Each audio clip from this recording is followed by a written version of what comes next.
Hello and welcome, fellow spooksters and ghoulies. I'm Lana Celeste from Midnight Media, posting from my spooky lair. What, too much? Too much. Way too much. Okay, moving on. So grab your snackies, get comfy, get cozy, and let's jump in. Head first. Number 1. So we're going to start with Carmilla, written by Joseph Sheridan Le Fanu. Okay, this book has super gothic themes, obviously. It's important to note also that this was super revolutionary, as it's speaking about vampires and sexuality. Not just sexuality, but lesbian sexuality. Did you say lesbians? Hot lesbians. So the female is a protagonist that's both powerful and strong, basically a huge leap forward in those times. So this story was originally something called a serial story, which was a story that was broken up into many parts in either a newspaper or a magazine. In this case, The Dark Blue, which was a monthly magazine that later came out as a whole story in the collection of stories called In a Glass Darkly in 1872. Yes, earlier than Dracula. So yeah, I feel like this movie is an incredibly powerful book in many ways, and most definitely is a fantastic, beautiful story. So yeah, give it a go. Everyone should read this book. It's fantastic. Number 2, Dracula, written by Bram Stoker, published in 1897. So this awesome, grandiose nightmare love tale was quite literally born from Bram Stoker's horrible nightmares. The presence and the nightmares. Basically, he dreamt of Jonathan Harker's character and kept developing it until essentially it became what it is today. I am Dracula. Started with a short story that he then kept building upon and kept having the same nightmare that shaped itself into what it is today. So to me, Dracula is one of the most important pieces of work today, adapted in every which way you can imagine, both literature ways, film, theater, you name it. It's been it. It's fantastic. If you've not read it, please do. Number 3, moving to The Uninvited, written by Dorothy McCarty. This is an old-fashioned ghost story, published in 1942 by popular demand, back in print. So much like Dracula, this was adapted into a movie and was fantastically filmed. This book is incredibly descriptive. It floods you with a wonderful story that grips you and pulls you through, dragging you kicking and screaming all the way.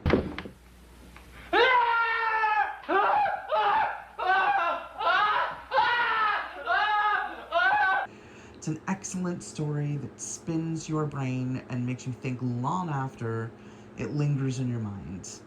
I feel like this is a book for everybody who likes scary themes. If you scare easily, possibly not a good read for you. Number 4, into the 90s, we have The Butcher Boy, written by Patrick McCabe, 1992. It's themed around a serial killer. The story is about a young man that is losing his mind, quite literally. He's descending into madness. I just want to hang out. No big deal. This is a really, really disturbing story, all based in a small town. The best way I can describe it is by stating what the Washington Post said so wonderfully. They described it as Huck Finn meets Charlie Starweather, and was shortlisted for Bram Stoker's Literary Award. So it's definitely disturbing and twisted, and it truly is the decay of human soul and mind. So if you were squeamish about serial killing or, grotesque, body parts and fluids and all the things, that of a mind of a serial killer, probably avoid it, but it is really good work of art. I will say it's literary genius. Number 5, The Call, written by Peadar O'Gillion and published in 2016. This is an incredible creative work, capulated basically elemental, hellish, folksy creatures and other dimensions filled with dread in just about every kind of way you could think of that an Irish old tale and mythic cryptid could be cursed. It definitely is. It was a cool book. I'm not going to talk about it too much because I do think everyone should kind of firsthand get a read without spoilers. So just trust, give it a read. Number 6, moving down the line, Other Words for Smoke. This is written by Sarah Maria Griffin, published in 2019, and has a totally spooky setting. It's about twins, Basil, twins. that endure a couple of haunting summers. Magic, murder, esoteric transmogrification, creepy creatures, mysteries surrounding the home, disappearances connected to it as well. This book is good, and certainly not one of my favorites in the bunch. It's kind of on the nose, to be honest. So it's not a book I suggest. If it sounds like something you're into, I mean, by all means, give it a go. Was not for me. Number 7. 7! 7, 7, 7, 7, 7, 7!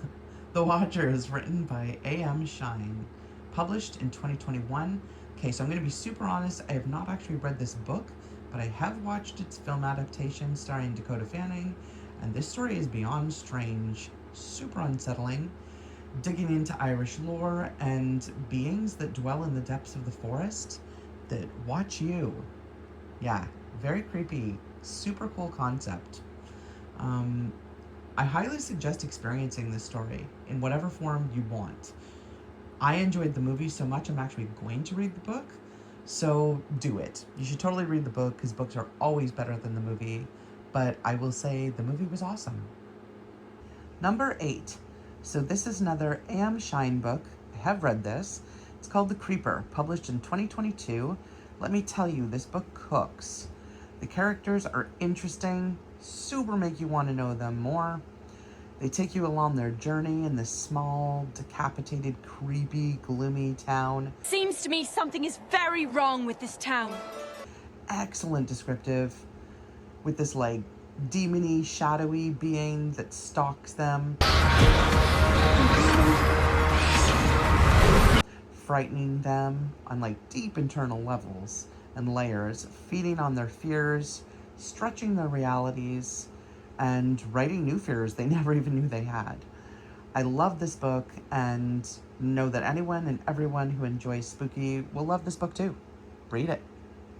Number 9, in our 11th hour, Where I End, written by Sophie White, published in 2022.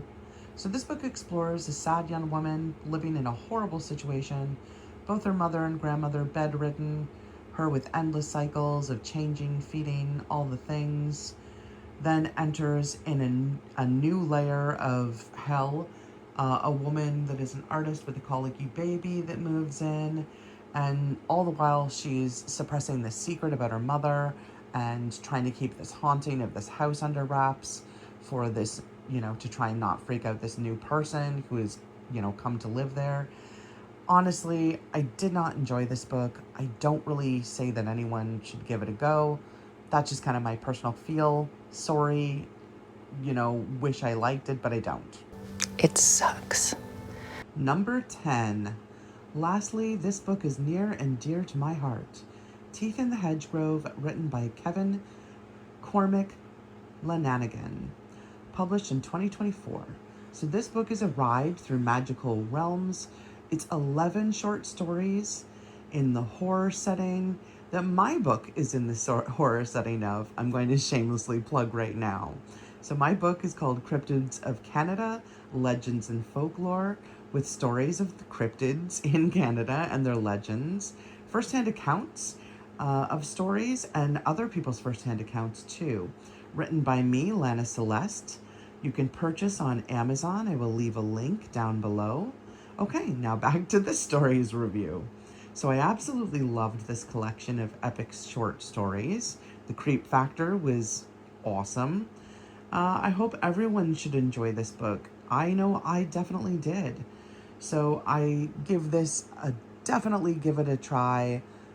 Give it a read through. It's kind of cool because you can sit around and just read, one short story, put it up, go back to it again at a different time. So it's a great book, as is mine. So give this book and give my book a go too. Well, spooky peepsters, we have come to the end of our journey. But before I end the video, I just want to thank you all for joining me. Please give a ghoul a subscribe, a like, and let me know in the comments something you would like to see me do a video about. Don't forget to hit the bell to be notified for my next video drop. And until our next adventure in media, see you later and stay spooky.